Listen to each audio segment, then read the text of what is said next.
Whether you're looking for answers to specific life questions or seeking to become the best version of you possible, welcome to the Mental Breakdown and Psych Reg podcast, where we offer insight, information, and strategies based upon research and years of practice as clinical psychologists. So sit back, have a listen, and get connected with our hosts, Dr. Bernie Wilkinson and Dr. Richard Marshall. Welcome back. Richard, we have another great interview today. I know, but as I said, I'm excited because we have a guest with us today from all the way up in right? Yeah, that's right. We're in Florida. Yeah. Oh my goodness. We're from all the way up in Minnesota. Right. So it's fantastic, and we have a listener who writes to us on Facebook often, and she's from up in that same area, and she always writes to us about how cold it is. And so we're actually talking with someone today who's experiencing the cold in real time. Right. And we're at about 83 or 84 today here in Florida. Right? It's funny because just before we came on to start recording, I was asking Richard, maybe we should turn the air down because it's a little warm in here. So I'm sorry. They don't have that problem in Minnesota. They don't have that problem up there. Wow. So, but we do have Dr. Sara Langworthy with us today to talk about stress, resilience, and the effects of those things on the developing brain. So, Richard, tell us a little bit and introduce Dr. Langworthy to us. Well, the most exciting thing about reading this first sentence is a new word for me. She's a YouTuber. I hadn't seen that one before. And so but she's also, besides playing around with electronic devices, she's also written some books. One of them is Bridging the Relationship Gap.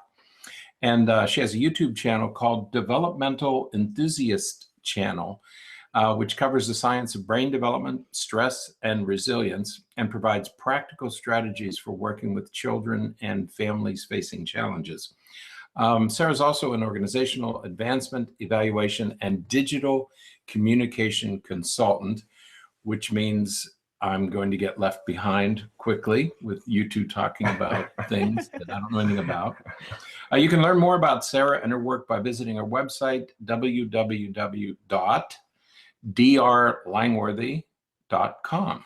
Yes. And I'll have all kinds of links to all of her connections in the show notes. Right. There's a whole list of Twitter, YouTube. You look a lot like Bernie here, Dr. Langworthy. You have YouTube and Twitter. And I asked him if I should get a Twitter account some weeks ago, and he sort of chuckled. And I think the little chuckle was a no.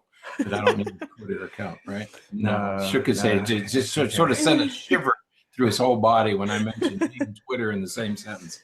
So, but it's good to have you here, and I'm fascinated by these topics. So we are neuropsychologists by training, and so and we also do a lot of work with trauma, and so we're really interested in this discussion. So welcome aboard.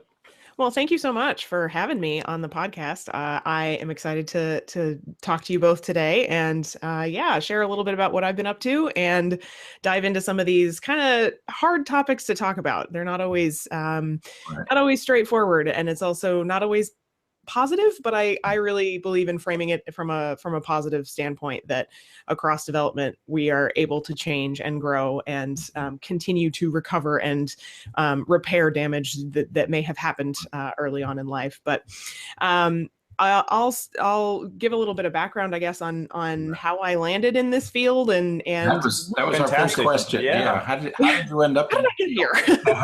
Right. As I like to say to other graduate students and professionals in the field, that sometimes in your career, it makes a whole lot more sense when you look back on it than when you're looking forward into it. Sometimes it can feel like you're in the middle of a giant field and trying to figure out where you're going to go. But looking back on it, it makes a whole lot more sense how things are connected. So I did my PhD at the University of Minnesota at the Institute of Child Development in developmental cognitive neuroscience. So basically how kids think and learn and how their brains work. And so I spent a good deal of my graduate time at MRI scanners and doing EEGs and that sort of thing. But I knew pretty early on in graduate school that I didn't want to go the traditional researcher track. Mhm. that just didn't have as much pull for me. But what I was really passionate about, and still am, is this whole area of science communication. There's so much that we're learning from research and so much important information that unfortunately ends up sitting on the shelves of academia. It sits in journals, and people in the real world who are working with kids and families don't have access to that information, or it's not presented in a way that is useful to them. And so early on in graduate school, I kind of knew like, oh, this is really interesting to me. And I got connected to a group here at the Science Museum of Minnesota. Several years ago, they were in the midst of developing an exhibit all about the science of early childhood. And so I got to serve as a content expert on this exhibit development team, which was so cool. It was one of those experiences that I look back on and I'm like, I am so lucky that I got to do this thing. Yeah. But basically, my role was bringing the science in and saying, oh, here's a really cool concept in child development. How can we convey this to a public, to a general audience of people who are walking in off the street into the museum who don't necessarily know anything about kids? Right. How do we convey this concept to them? And it was fascinating because we would talk about a concept, and then these exhibit developers would go away for a week and come back, and they'd have a prototype sitting on the table the next week at the meeting. And it's just like, this is amazing. These people who constantly live in this world of thinking about how do you translate science. And so that was a really formative experience for me. And so after I finished my PhD, I worked for 5 years for the Children, Youth, and Family Consortium, which is also here at the University of Minnesota, and had wonderful experience there, learning about things like community engagement, and got to develop more skills around how do we translate research, how do we make it useful, doing online video, doing professional development opportunities, but then also getting an opportunity to write my book, which was fabulous to be able to do that. So so over the last several years, I've had, again, more of those experiences about how do we make science useful and interesting, and also accurate. It has to be accurate. And so finding that balance can be really tricky sometimes, but it's a place that I really like living. And so recently I left the university and am off on my own doing various kinds of consulting, as you mentioned, and still continuing to do speaking and presentations and writing and reading around these topics about trauma and stress, and how do we make the lives of kids and families better, and how do we help the people who are working with kids and families on a daily basis use science and understand science and find it useful to them in their daily practice. That's great. That's we've talked about that before, that again, we follow a very similar pattern here, because right. we do the same thing. Our goal in starting this podcast and a lot of the work that we do, we both, well, you're still at the university a lot, but I left and just teach now as an adjunct. But the goal has been to shift into more community-based, so that we can provide information, to the people who are actually living the life of the people that we're trying to help. And right. So we worked really hard to try to reach parents and families and those people who are really, for lack of a better word, and really using the stereotypical word, on the front lines of working mm-hmm. with children in these kinds of situations. Right. So, yeah, similar paths. We were in psychiatry. We were in the at the medical school here at the University of South Florida. Mm-hmm. But we kept saying, how do we get this? We want to get this information to parents and teachers. Yeah. The researcher, we were all talking to each other. You go to conferences and you speak to 2 or 3 other specialists in your field. We wanted to talk to hundreds of parents and teachers, right. So that, because they don't have access. You're absolutely right. They don't have access to this information. Yeah. And some of the access they do have is either watered down to the point where it is inaccurate. Right. And people are getting inaccurate information. Right. Yep. Yeah. So, well, let's kind of dive into some of the specific things that you talked about. And why is it important, or why have you found it important that we really work to study brain development? Yeah. For me, it's kind of always been a fascination thing. I look at little kids and I'm like, what is happening in your head? Like, this is fascinating to me. I just love thinking about what's your little brain doing? But I think from a more practical standpoint, it's important to understand the way in which experience shapes how the the body and the brain develops and changes over time. So we know from a lot of research that, especially early on in life, there is this huge window of opportunity for change and growth that happens in the brain.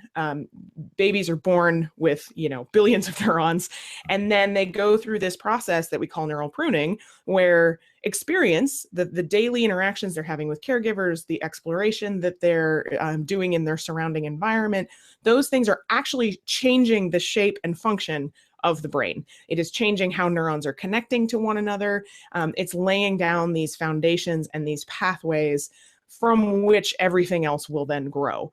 And so when I think about brain development, to me, what's really exciting is those first 5 years or so, we know are that really big window of opportunity. Now, the flip side of that, obviously, is that it's also a very big window of potential peril. So we know from a lot of research, especially with institutionalized orphan-reared children, that if children don't get those daily caring interactions and don't get their needs met and don't have a chance to kind of explore the world and learn, that it actually shapes their brains in a negative way. And we know that it's actually really hard to recover from that later on. Whereas children who are adopted very early, and again, get those interactions more on a daily basis, they can recover some of that function later. So there's really that sort of sensitive period early on in life where if you catch it early and you keep building those relationships and continue giving children the opportunity to explore and learn and grow in really positive ways, that children can flourish kind of in spite of adversity. But if children are faced with a lot of stress and difficulty early in life, that can be really hard to recover from. So I think it's important when we're talking about brain development to be thinking in that frame of that this is really, really important to get it right early. Sometimes I talk to people who are like, well, but kids don't remember anything before the age of 3. So why is this important? And explaining to people that, no, literally your interaction with your baby at 2 days old is starting to form and shape those pathways in the brain that will become so essential later on in life. It's not just about what you can remember and articulate later in life. Those early experiences are really formative and shape the trajectory from the very beginning through the rest of your life. So it's great hearing all of those examples, because there are so many factors that we were thinking. I was talking to a family the other day, and they were asking, they're expecting their first child, and they were saying, what should we do? How do we prepare? And so we talked about, I guess the two of the big things that we talked about was attachment. What happens as soon as the baby's born, how important that attachment is over the first year or so. And then we talked about just how many little things that you don't really think about that has an influence on other skills much further down the child's life, like talking to the baby. You want to talk to the baby as much as you can, because we know that early exposure to language helps predict reading ability, 5, 6, 7 years down the road. It's amazing. So, you mentioned some of these factors that influence brain development, like experiences, that early attachment and those early connections. What other kind of things, should parents be thinking about? Let me give you some examples, because that's a very broad question. You hear these examples of, you should get your child baby Mozart and what is it called? Baby Einstein. Baby Einstein. Baby Einstein. Yeah. And we hear these kinds of things that, these are the things that we should be exposing our kids to very early on. What do you think about those things? I'll just kind of leave it open like that. Yeah. I mean, it's hard. I want to start with the caveat that it's hard being a parent in this world because there are so many opinions, fact-based and not, about how to raise your children, right? There are so many ideas out there about different ways to do it and the right way to do it. I want to say that at the end of the day, if you are spending time and being responsive and caring and loving your child, you are on the right track. At the end of the day, that is the goal. But also to say that you're going to mess up sometimes, right? You're going to have situations where you're like, yep, did not do that as well as I could have. That's okay too. So allowing some some forgiveness in this journey, because it is a journey that is really hard, that people aren't prepared for. You know, we don't give parents a parenting manual usually when they walk out of the hospital with their newborn baby. I kind of wish we did, but that's not something that's always available. And so when you're looking for information, especially online, about how to raise your kids, or things like the Baby Einstein videos, you know, I don't have a problem with those kinds of things, but I also want to say that there's no research to really suggest that they actually are going to boost your baby's brain development any more than the relationship that you're building with them if you're playing with them on the floor. Like, to me, those are the interactions that are most important. The TV cannot replace that. The iPad cannot replace that. That said, we live in a technology-driven world. And so there are going to be times when you are in the middle of something and you need to just let your kid play a game for 2 minutes while you're trying to take care of something. That's okay too. You're not breaking their brain by letting them interact with those things. Is it changing the way their brain develops? Yes. Do we know how? Not exactly yet. The science isn't quite back on that yet. But for me, when I'm talking to parents, and especially good friends of mine who are like, oh my gosh, I'm a terrible parent because I did this thing, I'm usually like, guys, just calm down. It's okay. You know, you can have those times where you're not at your best, but as long as the majority of your interactions with your child are positive and loving, as long as you are responding when they are upset, you're going to them when they need help, you're helping them understand the world, you're helping them navigate through difficult situations, whether with siblings or with peers, or difficulties in transitions from different kinds of childcare experiences. You know, you're your child's biggest ally, and they rely on that really, really a lot. You know, that you are that primary relationship. And as long as you keep that at the center, and keep focused on that, the rest of it, I don't want to say the rest of it, you know, all comes together, but the rest of it is kind of icing on the cake at that point. So just keeping really focused on that central relationship and the value that you add to your child's life by being there and being responsive and being positive. Yeah. Sarah, I have a sort of a two-part question. Yeah. You mentioned it's okay once in a while to hand them the iPad. You know, we used to talk about TV as babysitter. Yeah. You know, that your kids are better off watching TV for a half hour while you're preparing dinner. Mm-hmm. So that, okay. The American Academy of Pediatrics came out with those new guidelines. Yep. And in the guidelines, they said no media before age 2. Yep. Which is kind of almost draconian. And you sort of just casually mentioned, if you want to hand them the iPad for a couple minutes, it's probably okay. Mm-hmm. It is, right? It is okay. I mean, I think it is, but I mean, it's a hard thing, right? And yes, so I know the recommendations that you're speaking of, and I look at those as they're recommendations, right? And I think by and large, yeah, you don't want your kids having a lot of screen time, especially before the age of 2, partly because, like I said, we don't actually know what that's doing to a child's brain. Right. But I also want to recognize that, like, the reality we live in is that phones and iPads and all of that are everywhere. Right. Now, it is a little bit horrifying sometimes, you know, when I'm at the restaurant and I'm seeing, you know, a young child more able to interact with an iPad than they are to, like, turn pages of a book. Like, that to me is a little concerning.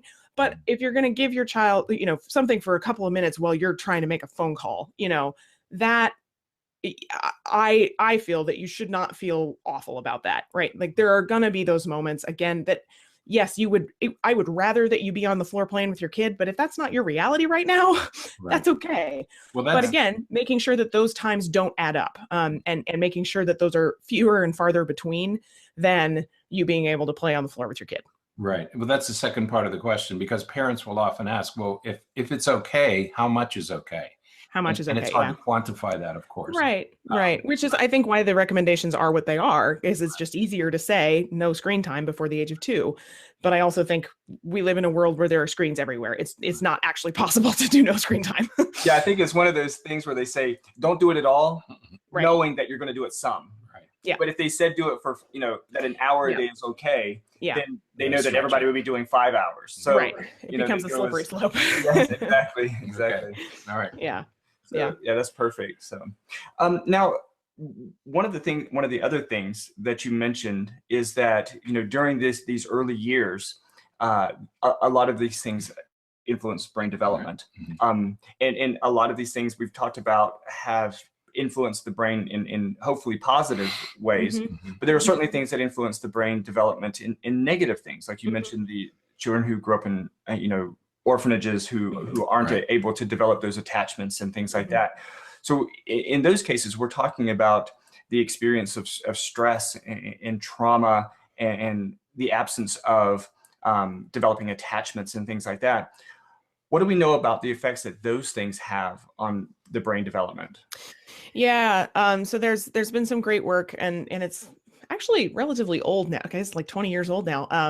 That's come out about these what they call adverse childhood experiences, or ACEs, is sometimes how it's referred to, and it's based out of the study that basically did a reflective study with adults who indicated, did you experience these kinds of difficulties early on? So they were things like abuse by a caregiver, parental incarceration, and of course I'm going to forget the laundry list, but there are lots of different kinds. I think there were 10 or so different ACEs, as they call them, adverse experiences that adults indicated, yes, I experienced this, no, I didn't. And the biggest finding was that the more ACEs that an adult indicated they had, the poorer health outcomes they had later. So things like heart disease and obesity and drug use and those kinds of things were more prevalent in people who had reported more adverse early experiences.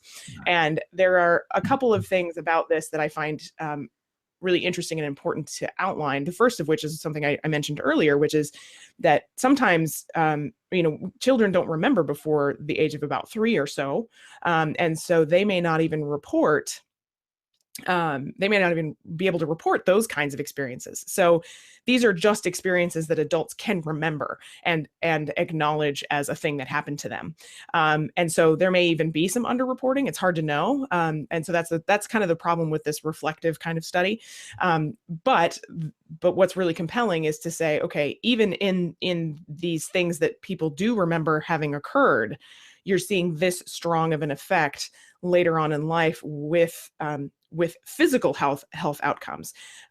That's the thing I find most interesting, is that, you might expect there would be mental health outcomes for that, or mental illness associated with those early experiences. And they do find that as well. But to see these physical health outcomes, I think really underscores the importance of understanding that the brain and the body are linked, and your mental health and your physical health are really linked, and that those early experiences shape not only how your brain develops, but also how your body develops.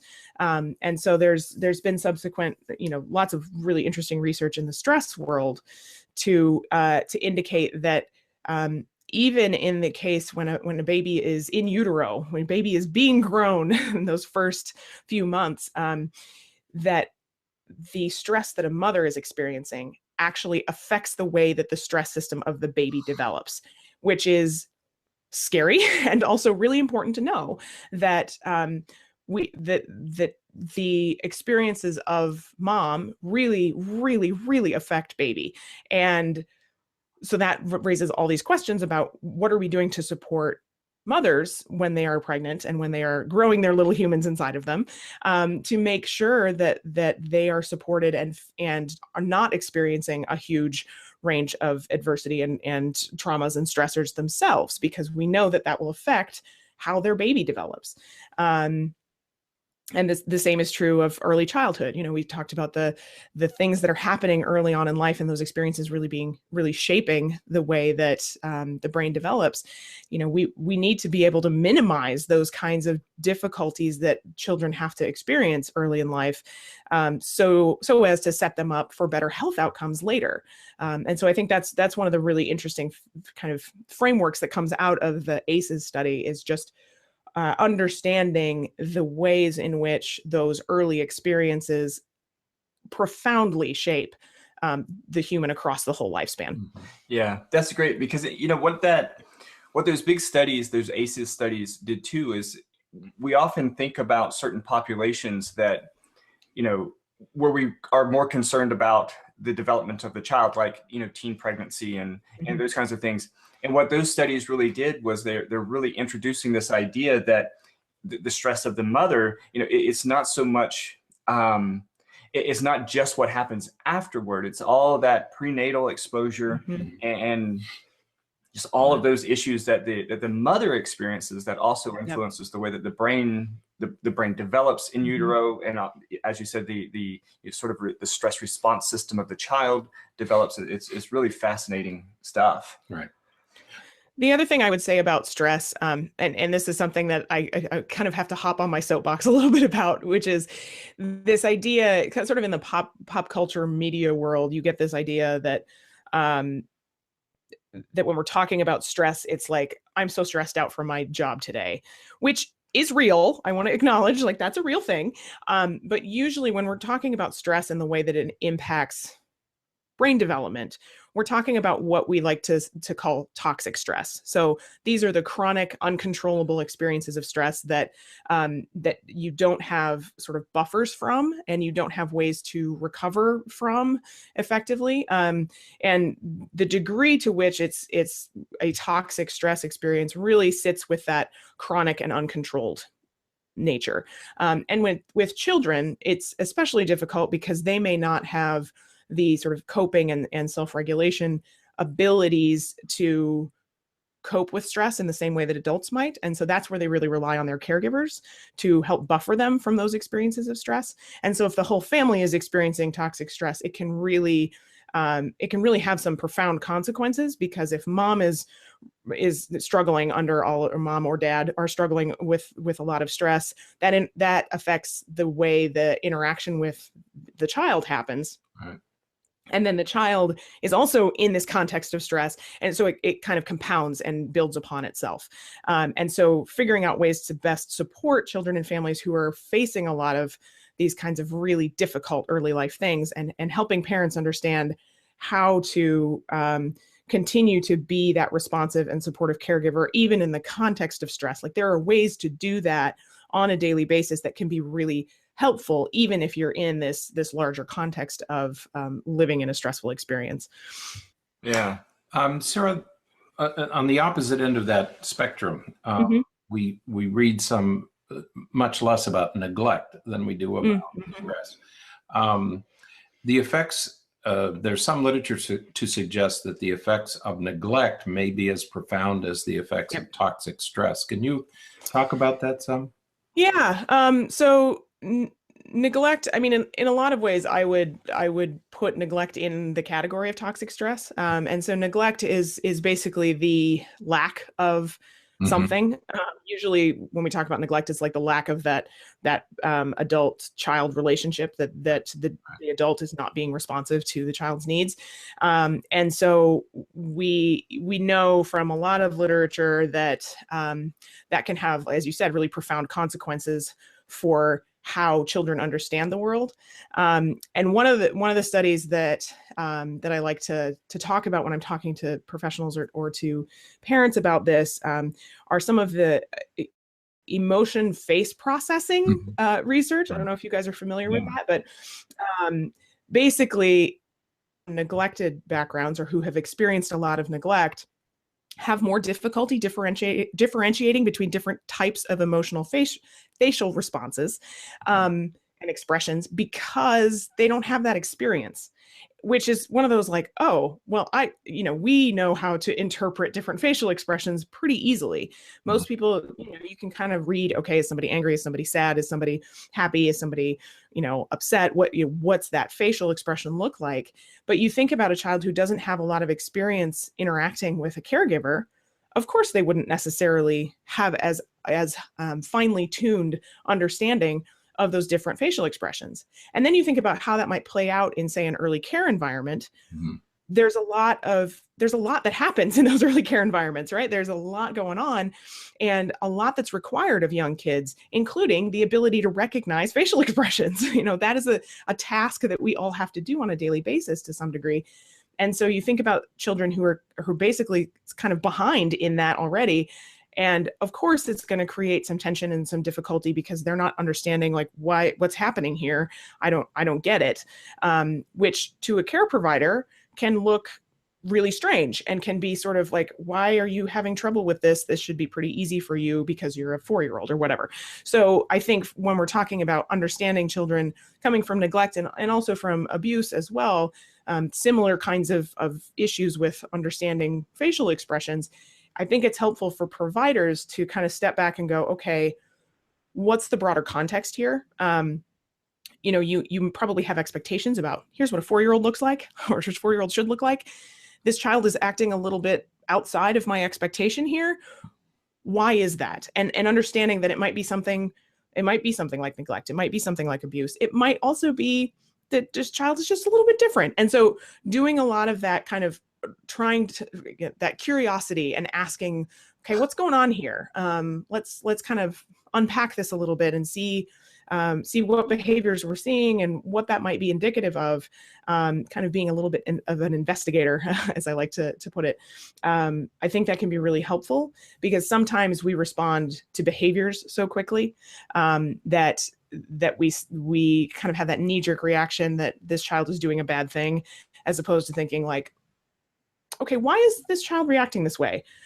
So it's not so much about why did you do that? It's more about what happened to make you do that, to make that be your response to something. Yeah, and I think what's so interesting too is the idea that we can have a stress response, or a child can have a stress response to something that is a stress response to that child, but may not be necessarily elicit a stress response from another child. And so we get into the whole idea of the individuality of it, because people will say, well, that wasn't a very stressful situation, or everything turned out okay. Why is he responding that way? Or why would he experience stress because of that? And, it is to that individual a very stressful thing. Right.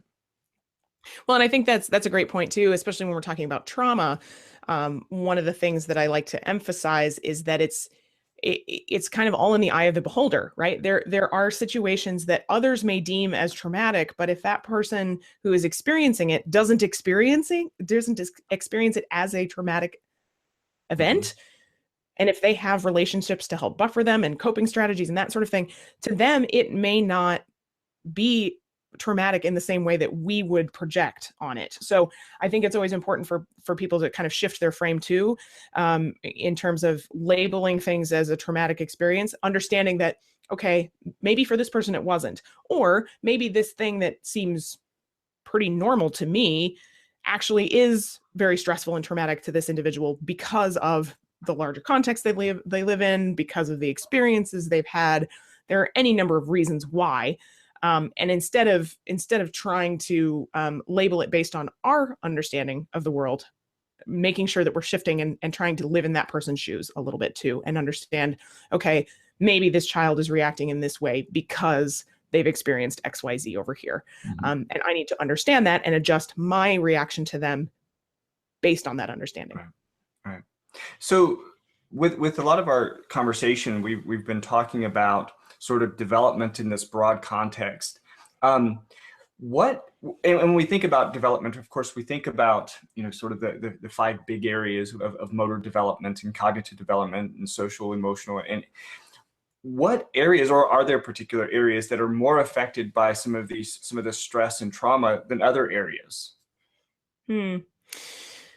I mean, yes, probably. When I think about stress, and when I think about recovery and this concept of resilience, which we haven't really talked about yet, but to me, a lot of it is based in those relationships. Relationships is really the important factor there. So though, yes, stress and trauma may affect motor development, to me, where the healing opportunity lies is really in those relationships, because young children are so dependent on relationships early in life. They are so formative.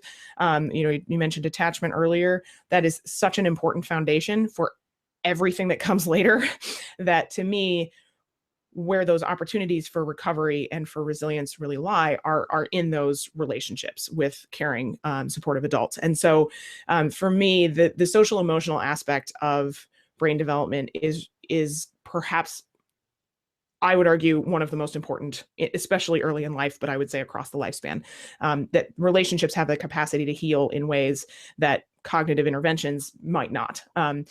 Now, that said, is it better if you're having, positive relationships and then also getting, some cognitive treatments? Yes, probably. But I think that really the core of understanding development is that we are a social species. We do interact in the context of relationships, and that those relationships are really, really powerful. Yeah. I want to get to resilience though, because that's Yep. something I want to spend some time on. Before we do, can I ask you one quick question? Yeah. These preschool, this is sort of kind of a political question. Head Start. Yeah. There's conflicting opinions about Head Start. My understanding of the literature is that it works well. What is yours? Yeah, this is a hard one. Excuse me. I would say that there is some conflicting research about how effective Head Start is, and in terms of long term, especially. Yeah. Now, my perspective on that is that that the intervention of Head Start itself is really powerful, but if we're not also intervening with parents and families and communities and policies and larger systems that are continually affecting children, Okay. then we're missing the Right. boat, because you can do all of the intervention at an individual or at a small micro level that you want, but if you're not willing to then say, okay, how are we going to better train parents so that when their children get to 3rd and 4th grade, they also can help support them at continually moving on, or if we're not willing to do interventions in our school systems to support mental health or to support, all of these other issues that impact kids, then yeah, all the intervention in the world might not make that much difference, even if it is targeted in this really important early childhood window. It has to be continuous and it has to be systemic. And that's a thing that we run into a lot, is that we try to do these interventions on a very micro level without considering or without being willing to tackle the larger systemic and contextual issues facing children and families. Good. Yeah. Okay. Yeah. Thank you. Yeah. And one, I too am very eager to get to resilience, but you mentioned earlier, and we were talking about sort of those first 3 to 5 years of life. Does that seem to be a more critical period as it relates to exposure, or that seems to be more influenced by the exposure to stress and trauma and things, or is that throughout childhood, or is there any research on that? Yeah. So normally we do talk about the first 5 years of life as being maybe not the most important, but really, really, really important, because all of the foundations of brain development and of social interaction and of behavior, all of those are starting to happen and are happening in those first 5 years of life. You think about the developmental tasks that happen between 0 and 5, and it's kind of amazing. Like, I look back on the last 5 years of my life and I'm like, yeah, I mean, I did a lot. But if a 5-year-old looks back on their last 5 years of their life, it's an incredible amount of change. You went from literally not being able to do anything except for cry and poop to being able to, interact with peers and talk with people and play and self-regulate a little bit. And, all of those things that children have to learn in those first 5 years are so foundational to how they'll be later. And so we know that if we interject a lot of stress in those early years, that can have more significant repercussions later. That said, stress across the lifespan is a thing, and that we should not ignore. But we know from the brain development literature that those first 5 years are when there's this huge spike in growth and change in the brain. Now, that said, we also are finding that there is this sort of what we're calling second window of opportunity happening in adolescence. So right around puberty, there's been some research to suggest that there's a lot more, again, neuronal change and brain changes and restructuring and reorganization that's happening during that window. And so people are starting to recognize that, okay, that may be a second really powerful window of opportunity so that, when you get through those first 5 years and you think, oh man, this is, this child's really struggling, they've had all of these experiences, to not lose hope, because there is continued opportunity for change and growth, and that adolescence window is one that we may want to continue to target and think about how do we target our interventions around that second window, because there's a lot of transition happening in that puberty time too, and again in the tasks that youth are asked to do during that period. And so how do we, with that knowledge that there's a lot of change and growth happening in the brain, how do we capitalize on that to recover from what may have been difficult early on? Perfect. So we've arrived at resilience, because now what we're talking about is how. Yeah, what do we do? Let's just start out. What is resilience? What are we talking about when we try to identify factors associated with resilience? Yeah.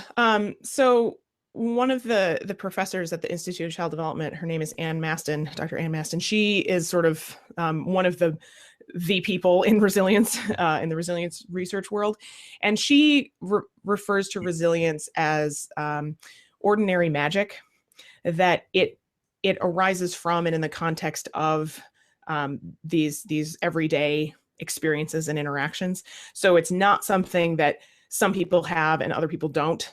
It's something that we can all access to varying degrees, depending on our situation in life and depending on what's happening around us.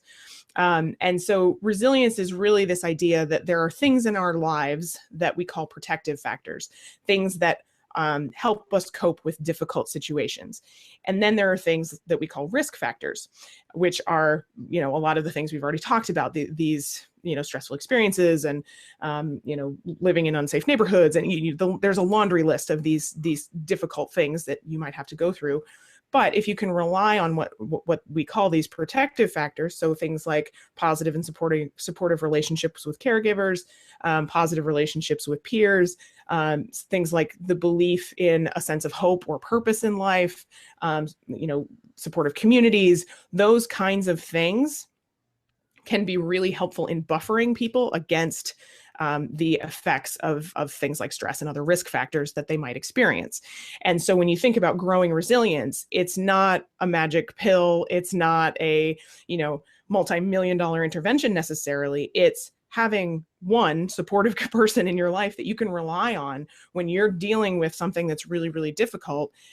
Can you connect to that person? Are there other ways, other things that you can rely on in your life to help buffer you against those experiences of stress?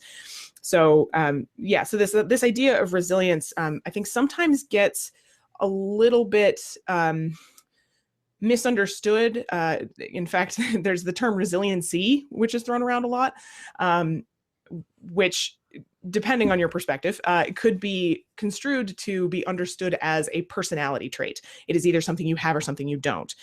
What I really like to think about with the context of resilience is that it's not about something you have or don't. It's about what's your current experience and what factors do you have right now to deal with the stress that you are facing right now, and understanding that may change over the lifespan.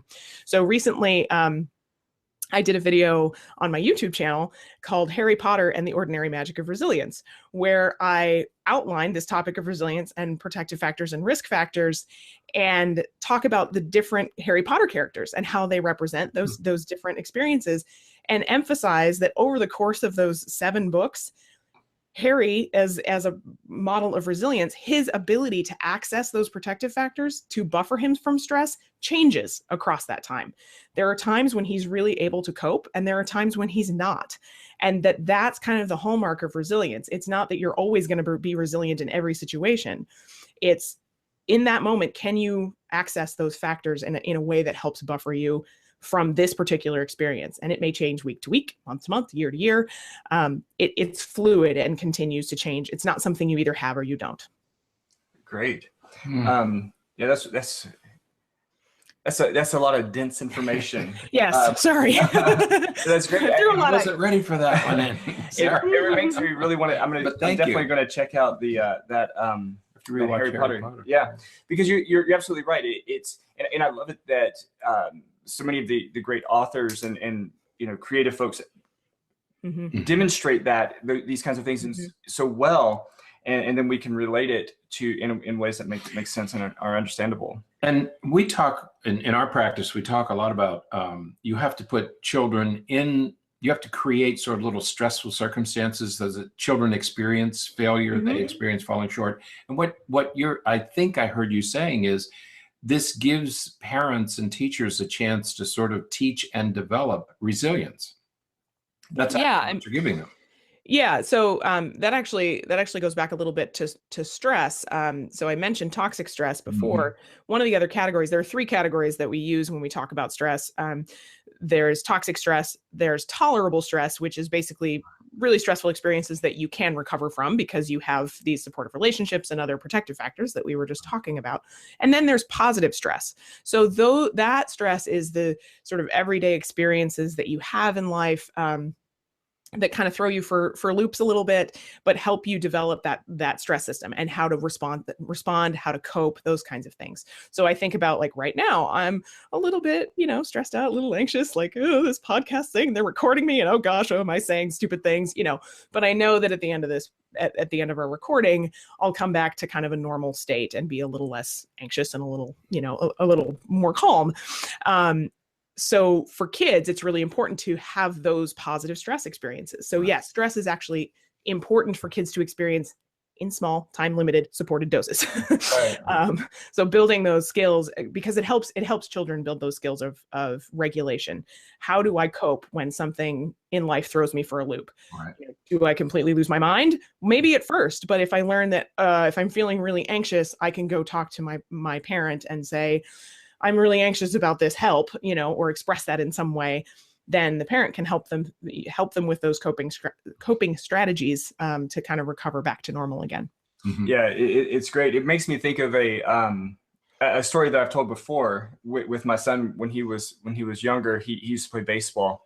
He's much more of a soccer player now, but when he used to play baseball, and there was this game and he was pitching, and he was never a really big kid. He never really threw hard, but he threw accurately. And he was having this really difficult game, not a match. Baseball game. It's a baseball game. Soccer match. He was having this really challenging game. And he was struggling this one inning. He only had 1 out and he was having a hard time. And so I walked out, as I was walking out, because I was coaching, he just kind of looked so down and so stressed and so overwhelmed. And I went out there and he just kind of looked up at me and I said, so where do you want to go for lunch afterwards? Oh. He goes, what? I go, where do you want to go get something to eat? I was thinking about we could get some burgers or something. And he goes, I don't care. And I go, just throw the ball. And then I walked away and he struck the next 2 guys out. But, teaching that way to cope with that stress. As parents, we have so many of those opportunities. We just have to be able to recognize them and use them and take it, Well, and I love that because I think it's this great reminder, right, that this frustration that you're experiencing right now is temporary. Right. We're going to go to lunch after this and it's going to be fun. We're going to go, this is going to end basically is what you told him. And like in that, like, oh, okay, this isn't the end of the world. Like my world isn't going to fall apart if I lose this game, but I can kind of be comfortable in this again. And kind of relaxing into the moment again by the reminder that like this too can end and it will pass and it will be okay. Right. And it kind of brings us to the idea of fostering resilience. That's right. We want to, as parents, we want to, as psychologists, we want to help teach parents how they can foster this resilience in their children. Sara, is it accurate to say that you would put resilience in a column of self-regulation?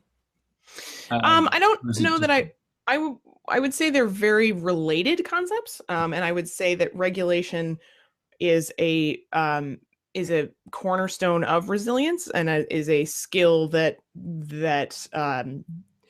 is important for resilience, but I wouldn't call them the same thing necessarily. Okay. But would you consider resilience in the category of self-regulation? Again, I think they're related. So the way that I would the way that I would think of it is that self-regulation, we call it self-regulation, and this is a whole different conversation potentially, but we call it self-regulation because it's this ability to regulate or to control your own responses to things, right? This ability to cope and understand, this situation is happening. Here are the skills I can use to control my own behavior and work through this situation and move forward. Right. But the development of that is so crucially built in the context of relationships that, to me, it's very tied to resilience because they're similar. They're similar tasks, but I would still parse them out as slightly different. You can have self-regulation skills and not be resilient in a moment, right? You can, but if you're being resilient to a particular situation, you might be using self-regulation skills. You probably are. The other part of this is, as I said, these skills that you learn about self-regulation are built through those back and forth interactions that you have with caregivers early on in your life. So if you think about little babies, in the first 6 months, they don't have any ability to regulate their own responses, right? They cry and they depend on a caregiver coming and meeting their needs. They cannot meet their own needs. But then you start to see, even at 6 months or so, if they've had exposure to those supportive and caring, responsive relationships, they might wake up in the middle of the night and cry out. But if they hear a parent's footsteps on the floor or on the stairs, they might be able to kind of calm a little bit. They might recognize, okay, my needs are going to get met soon. I'm okay. It's that continued process that then continues to happen across preschoolers. You see them, or toddlers, you see them freak out for no particular reason, but then they come and check in with their caregiver. Caregiver's like, you're okay. You're going to be fine. It's okay. I'm sorry that hurt you, but you're going to be okay.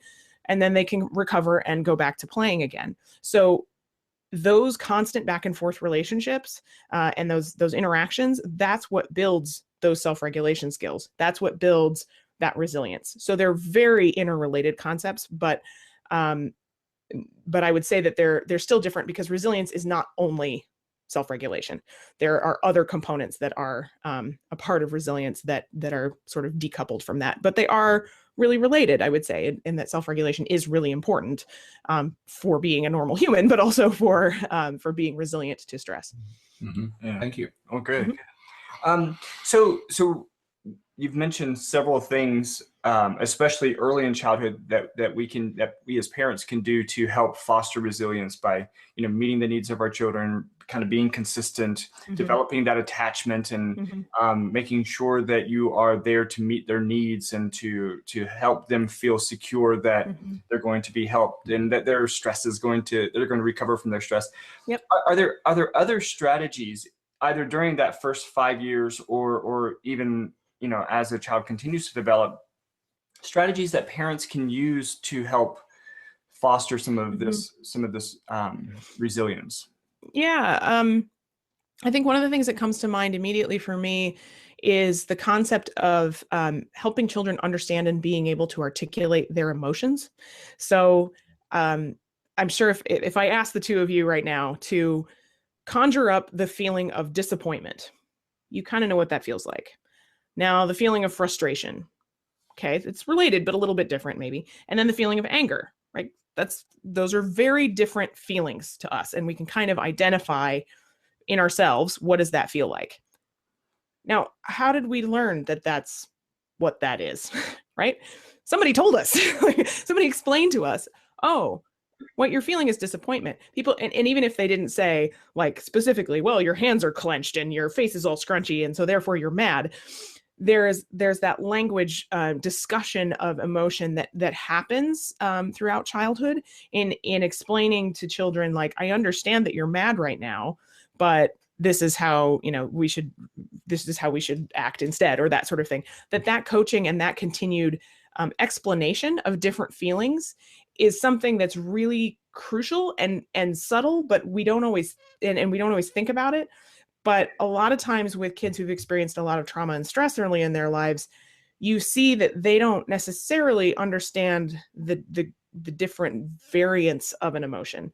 So they may not understand that if somebody, knocks their blocks over, that's maybe not a reason to get really angry and upset and throw things, right? that actually that's a disappointment. Like, you're bummed out that this person knocked over your blocks. That can feel different and should feel different than the really angry, hot white rage, right? The coaching children through those different discrete feelings and giving them names for those feelings is a really powerful way to help children understand what's going on in their bodies. And I would say that's across the lifespan, right? You think about youth and adolescence, there are different kinds of emotions and trials and tribulations that they're experiencing during that time, that the more you can give language to that and the more you can express that you understand what they're feeling, that again builds that connection. And it also signals to them that there are ways to talk about feelings and there are ways to understand their feelings in a more cognitive way. So they can kind of not step out of their feelings, but there's a way to kind of say, okay, this is anger. This is what this feels like. I know what this is like. Here's what I can do to help myself recover from it. So again, goes back to that self-regulation and resilience piece of coaching children through their emotions and how to deal with their emotions. And understanding happiness is a similar sort of thing. And actually with stress and trauma, we see that a lot, where children may understand anger quite well, but they don't know what happiness feels like sometimes. And so you have to identify for them, oh, you're smiling. You can smile for this. This is really great. This is happy. Those kinds of things. Again, that language to give children that understanding of what's happening inside of them, and then subsequently how to cope with that. Yeah, absolutely.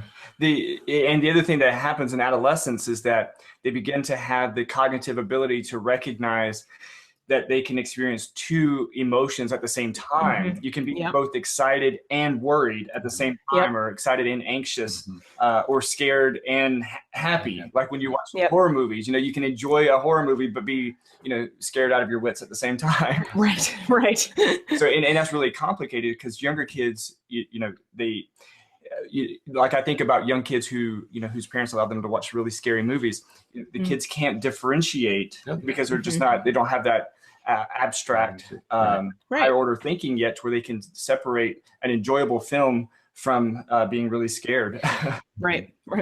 So luckily that comes up in adolescence, where they're able to do that, and it just adds a whole new layer of understanding those emotions. But it also requires that foundational understanding, right? In order for them to understand that complexity.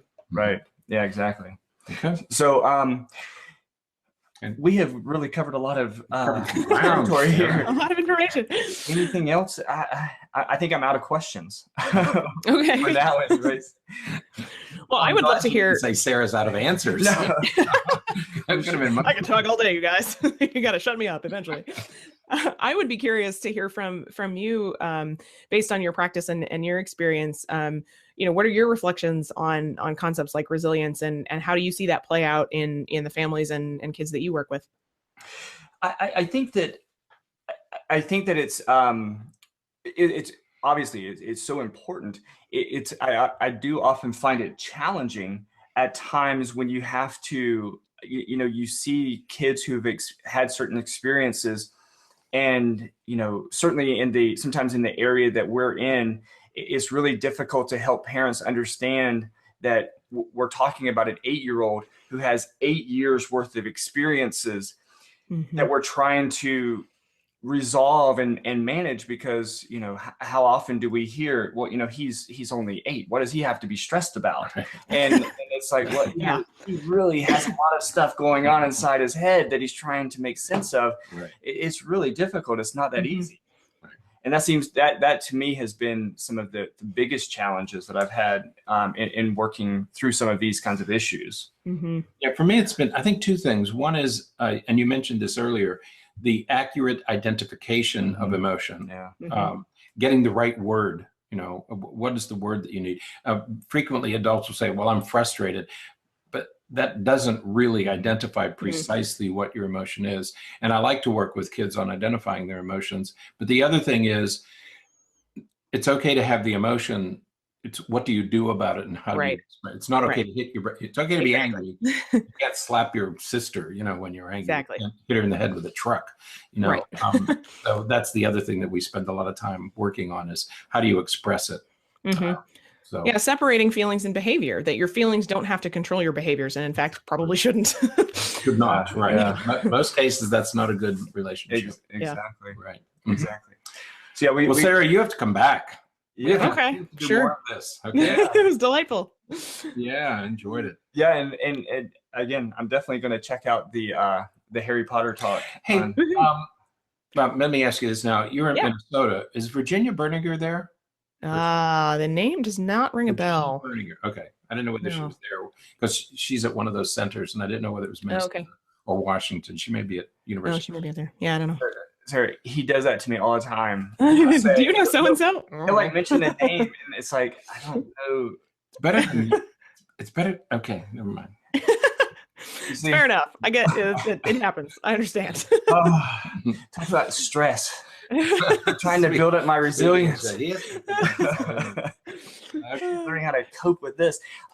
But no, this has been fantastic. There is so much here that listeners will be able to hopefully be able to understand and can take and start to maybe even implement in life. So and again, I will definitely post on in the show notes so that people can link with you and follow the work that you're doing, because this is all we were checking out your website and everything earlier. There's loads of fantastic stuff on there, so we'll get everybody headed that way.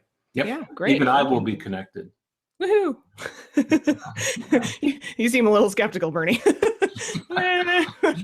With good reason. I will connect him to it. I will be the conduit through which he will be connected. Oh, gosh. Yeah. Well, and if I could just close and say that that for parents and professionals out there who are working with young kids, like the work you're doing is incredible and also hard. And I have profound respect for that. And it's not easy. And to just encourage people to keep thinking about, how do I best support this kid, and how do I help them with what they're struggling with now and help them move forward and be a responsive and positive presence in their life. And then you're doing the right thing. You're moving the right direction. And then that's really the key for me. Well said. Well said. So, all right. Well, again, you are welcome back anytime. Yeah. Anytime you have anything else that you want to promote, or just another idea that you'd like to share and talk with us about, you are always welcome. Awesome. Well, thank you for having me. I really appreciate it. It was a lovely conversation. I enjoyed it. Awesome. So we did. Thank you, Sarah. All right. Thank you. Well, so that's it for today. So until next time, stay happy, stay healthy, and forget to be afraid.